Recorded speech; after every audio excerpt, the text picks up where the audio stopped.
Hello friends, stock market outlook for weekly expiry. और weekly Nifty की expiry कल है और आज देखिएगा छुट्टी थी मुहर्रम की और कल बाज़ार खुलेंगे। और अभी जब हम इस समय पर आपके साथ रिकॉर्डिंग कर रहे हैं तो कुछ चीज़ें जो है इंटरनेशनल बाज़ारों में हो रही हैं। एक सबसे खास बात हो रही है कि गोल्ड अपने उच्चतम स्तर पर ट्रेड कर रहा है इंटरनेशनल मार्केट के अंदर। दूसरी बात यह कि नेस्डेक के अंदर एक अच्छी खासी गिरावट, तकरीबन 2.35% की गिरावट जो है नेस्डेक में हो रही है। और सबसे खास बात यह कि देखिएगा, अगर पिछले 6 महीनों में देखें तो इतनी लिक्विडिटी बाज़ारों में आई है, चाहे वो किसी भी एसेट्स क्लास में है। तो गोल्ड देखिएगा 23% चला है। उसके बाद अगर हम देखें सिल्वर 35% चला है। कराची स्टॉक एक्सचेंज, जिसको सब लोग कहते हैं, गाली देते हैं यार ये हमारे बाज़ार के सामने कहाँ पे टिकेगा, वो हमारे बाज़ार को भी आउट परफॉर्म किया। उसने 30% रिटर्न्स हैं कराची स्टॉक एक्सचेंज की, और ये केवल पिछले जनवरी से लेकर अब तक की है। और निफ्टी की मात्र 13% है। उसके बाद कराची स्टॉक एक्सचेंज की अगर पिछले 1.5 साल की रिटर्न देखो तो 1.5 साल में डबल हो गया है, यानी कि 100% रिटर्न दिए कराची स्टॉक एक्सचेंज ने। उसके बाद अगर नेस्डेक की बात करें तो 22% की रिटर्न है ईयर टू डेट। और आज नेस्डेक का कंपोजिट जो है 18,030 पे ट्रेड कर रहा है अभी जब मैं आपके साथ रिकॉर्डिंग कर रहा हूँ। डाउ जोन्स इंडस्ट्रियल एवरेज देखिएगा तकरीबन 100 पॉइंट प्लस है और इसने इस साल में तकरीबन 9% की रिटर्न दी है, लेकिन बहुत बड़ा इंडेक्स है। ताइवान 33% चला है, कोस्पी 6.5%, कोरिया के बाजार निकाई 23% के आसपास चला है। और निफ्टी अब देखिएगा आज फ्लैट क्लोजिंग हुई, लेकिन जो सबसे खास बात दिख रही थी कि अब वो जो बाइंग मोमेंटम है वो वीक पड़ता जा रहा है। अब हम जा रहे हैं बजट में, तो मुझे लग रहा है कि थोड़ी पोजीशनिंग नीचे की साइड होगी, क्योंकि बजट से पहले, क्योंकि बजट में कुछ पॉजिटिव भी आ सकता है, नेगेटिव भी आ सकता है। तो मुझे लगता है अगले 2 दिनों के दौरान बाजार ऊपरी लेवल से थोड़ा सा अपने आप को एडजस्ट करके नीचे ला सकता है। और निफ्टी में भी मुझे लगता है 150-200 पॉइंट की गिरावट जो है निफ्टी में अगले 2 दिनों में देखने के लिए मिल सकती है। और इसके अलावा जो बाकी शेयर्स हैं वो शेयर्स एज इट इज़ कर रहे हैं, लेकिन कोई फंडामेंटली कोई चीज़ नहीं हुई है। मैंने कहा कि इंटरनेशनली या ग्लोबली जो चीज़ें आ रही हैं उसकी वजह से जो है ये जो बाज़ार है जो रनअप दिया है, लेकिन हमारे बाज़ार स्मॉल कैप और मिड कैप बहुत बड़े रिस्क पे हैं। एफआईज ने 1271 करोड़ का जो पैसा है वो डाला है, और वो जो पैसा डाला है वो 16 तारीख को डाला है। तो 16 तारीख को जो पैसा डाला है उसके बाद 529 करोड़ की सेलिंग जो है डीआईज ने की है। 58 करोड़ की एफआईज ने मामूली सी इंडेक्स में सेलिंग की है, और 19,000 करोड़ के ऑप्शंस बेचे हैं। ये जो ऑप्शंस बेचे हैं इसका मतलब है कि ये बहुत बड़ा मूव नहीं कराना चाह रहे हैं। तो इसका मतलब एक्सपायरी हो सकता है बैंक निफ्टी की एक्सपायरी की तरह निपट जाए, लेकिन ध्यान रखिएगा यहाँ पे अब जो एफआईज ने माल बेचा वो स्टॉक फ्यूचर्स बेचने शुरू किए, उनकी एक लंबी खासी लॉन्ग पोजीशन बनी हुई है। निफ्टी बैंक देखिएगा ऊपरी लेवल पर नहीं टिक रहा था और नीचे ही आके क्लोज हुआ, और निफ्टी बैंक में हो सकता है वीकनेस ज़्यादा देखने के लिए मिले। और मुझे लग रहा है कि शायद आपको कल या परसों के दौरान 52,000 टूटता हुआ निफ्टी बैंक में देखने के लिए मिल सकता है। इवन 51,500 तक के लेवल भी आते हुए देख सकते हैं। निफ्टी बैंक में अगर हम देखें तो जो कैंडल्स जिस तरीके की बन रही हैं वो कैंडल क्या कह रही हैं, वो कैंडल ये कह रही हैं कि जी अब निफ्टी यहाँ पे टाइम पास कर रहा है। पिछली 6-7 कैंडल टाइम पास कैंडल्स थी। और इसके अलावा बैंकों में भी अब जो वो प्रोविजनल डेटा थे वो कोई स्ट्रॉन्ग नहीं थे। निफ्टी के अंदर पुट कॉल रेशियो 1.237 है, यानी कि ऐसी रेशियो है जहाँ पर करेक्शन कभी भी हो सकती है। बैंक निफ्टी थोड़ा सा ओवरसोल्ड है, लेकिन टेक्निकली बैंक निफ्टी काफ़ी वीक है। ऑप्शन के अंदर भी अगर हम देखें तो ऑप्शंस के जो ट्रेडर्स हैं वो निफ्टी में बेच के कॉल ऑप्शंस थोड़ा दूर संभल कर बेच रहे हैं। तो हो सकता है कि निफ्टी में एक बार राइज आए और राइज के बाद प्रॉफिट बुकिंग हो, लेकिन बैंक निफ्टी में देखिएगा 52,400 हो या 52,500 हो, एग्रेसिव कॉल राइटर बैठे हुए हैं, तो इसको शायद पार ना करने दे। यहाँ पे एक अच्छी खासी सेलिंग कंटिन्यू रहेगी।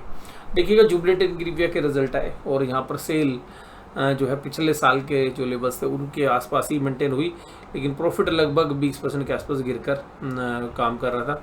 इसके बाद अगर हम अर्निंग पर शेयर भी देखें तो 3.63 की जो ईपीएस है वो घटकर 3 रुपये होगी, लेकिन शेयर पिछले 1 साल में 58% चला है और पिछले साल के प्रॉफिट भी आप मेंटेन नहीं कर रहे। तो ये थोड़ा सा हमें ऐसा लग रहा है कि यूफोरिया जो है पूरे बाजार में चल रहा है और स्मॉल कैप मिड कैप में कुछ ज़्यादा है। हालांकि हमें ऐसा लगता है कि जुबिलेंट एग्री भी एक अच्छी कंपनी है और स्पेशलिटी केमिकल सेगमेंट में बहुत ही बेहतरीन परफॉर्मेंस जो है इस कंपनी ने दी है। हालांकि जो केमिकल इंटरमीडिएटरीज वाला जो बिजनेस है वो कोई खास नहीं कर पाया, लेकिन स्पेशलिटी केमिकल सबसे बड़ा सेगमेंट भी है। अगर उसमें रिकवरी आती है तो शायद शेयर प्राइस में कोई करेक्शन आएगी, मान लेते हैं 15-20% की आती है, तो वहाँ पे शायद एक बाइंग इंटरेस्ट भी क्रिएट हो सकता है। अब बात करते हैं एशियन पेंट्स के रिजल्ट। अब इनके ऊपर बाजार ने रिएक्ट करना है कल। अब एशियन पेंट्स की जो सेल थी ना पिछले साल सेम क्वार्टर में 9153 करोड़ थी, इस बार 8943, यानी कि प्राइस बढ़ गए, इन्फ्लेशन हो गई, फिर भी सेल नहीं मेंटेन कर पाए। और जो एक्सपेंसेस थे मटेरियल के सेम एक्सपेंसेस हैं और टोटलिटी के अंदर तकरीबन 200 करोड़ का ज़्यादा खर्चा कर दिया, जिसकी वजह से जो प्रॉफिट्स हैं, जो पिछली बार सेल आपकी घट गई 200 करोड़ के आसपास, अदर इनकम की फिगर आपकी घट गई तकरीबन 40 करोड़ के आसपास, खर्चे बढ़ गए तकरीबन 250 करोड़ के आसपास, तो प्रॉफिट आपका कम हो गया 450 करोड़ के आसपास। तो 450 के 500 करोड़ के आसपास का ही जो प्रॉफिट है वो कम है। तो 500 करोड़ के प्रॉफिट इस बार पिछले क्वार्टर के सामने कम है। तो अब अगर हम एशियन पेंट्स के शेयर्स को देखें तो 50 के आसपास की पी रेशियो पर चल रहा है, ग्रोथ है नहीं। 50 की पी का मतलब होता है 2% रिटर्न। हालांकि रिप्लेसमेंट वैल्यू वगैरह भी अगर हम सब कैलकुलेट करें तो अभी भी हमें 10% के आसपास का जो है और वैल्यूशन एशियन पेंट्स में लग रहा है, क्योंकि जिस तरीके से जो बाकी आदित्य बिरला ग्रुप की जो इन्वेस्टमेंट हुई है पेंट्स में वो आगे चैलेंज हो सकती है। जिंदल ग्रुप में की जो पेंट में अब अच्छी प्रेजेंस बनती जा रही है धीरे धीरे, वो उसके बाद अकोजो नोबल हो या बर्जर पेंट्स हो या इसके अलावा कैंसई नैरो लोगो, ये कंपनी अभी जो है इनोवेशंस कर रही हैं और एक अच्छा कंपटीशन जो है पूरे बाजार के अंदर है। तो पेंट इंडस्ट्रीज़ के लिए इतनी आसान रहा नहीं है, जिस तरीके के पहले जिस तरीके के प्रॉफिट मार्जिन्स थे वो मार्जिन्स भी नीचे की तरफ आ रहे हैं। और जो ईपीएस 16 रुपये के आसपास थी पिछले साल सेम क्वार्टर में, इस बार 12 रुपये 20 पैसे और पिछले क्वार्टर से भी कम है। और ये जो नेक्स्ट क्वार्टर आना है, यानी कि जो अभी चल रहा है, इस क्वार्टर के अंदर आधा सीजन जो है फीका रहता है। आधा सीजन क्यों फीका रहता है? क्योंकि बारिश का सीजन होता है। लेकिन लास्ट के एक महीने के दौरान, यानी कि जो सितंबर का महीना होता है, उसमें दीपावली के आसपास के लिए जो सफ़ेदी होती है या वाइट वॉश होती है, तो उसके लिए जो एक अच्छी डिमांड आ जाती है। तो ये जो अगला वीक है ये ठीक रहने की उम्मीद है अगला, लेकिन फिर भी वैल्यूशंस वाइज कोई बहुत सस्ती वैल्यूशन पर नहीं है, तो 10% तक के आसपास की करेक्शन हो सकती है। और नेस्डेक 100 का जो इंडेक्स है वो भी देखिएगा 2.5% के आसपास की कमजोरी कर रहा है। और नेस्डेक का जो नॉर्मल इंडेक्स है वो भी तकरीबन इन्हीं 2.36 के आसपास की कमजोरी के साथ काम कर रहा है। हालांकि डाउ जोन्स इंडस्ट्रियल एवरेज जो है 100 पॉइंट से ज़्यादा की तेजी कर रहा है। और आज की जो गिरावट है S&P 500 में भी, यानी कि जो यूएस की 500 कंपनी है वहाँ पर भी एक अच्छी खासी गिरावट है। इसके अलावा रसल 2000 के जो इंडेक्स है उसमें भी अच्छी खासी गिरावट है, यानी कि 1% के आसपास की। अगर अब हम बात करें एक और कंपनी की जिसका आज रिजल्ट है, उस कंपनी का नाम है LTI माइंडट्री। तो LTI माइंडट्री के अंदर देखिएगा सेल्स में तो 5% के आसपास की ग्रोथ कर पा रहे हैं, लेकिन अर्निंग पर शेयर जो है पिछले साल से भी तकरीबन 60 पैसे कम हुई है। अल्टीमेटली क्या है कि 50-50 की पी पर शेयर चल रहे हैं, ग्रोथ नाम की चीज़ है नहीं। और वैल्यूएशंस हमारे को यहाँ पर भी लगता है कि ये बात हो रही थी कि भाई बहुत अच्छे रिजल्ट आए हैं TCS के, लेकिन हमारा वहाँ पर भी मानना है कि वैल्यूएशंस कोई इनसे सस्ती हैं। अच्छे रिजल्ट भी देखोगे तो जो शेयर्स कभी 24-25 के आसपास की पी पे ट्रेड कर रहे थे वो अभी 32-33 के पे कर रहे हैं। तो वहाँ पर भी हमारे को लगता है कि अभी भी जो वैल्यूशंस हैं वो TCS के अंदर भी थोड़ा सा स्लाइडली ओवर ही हैं।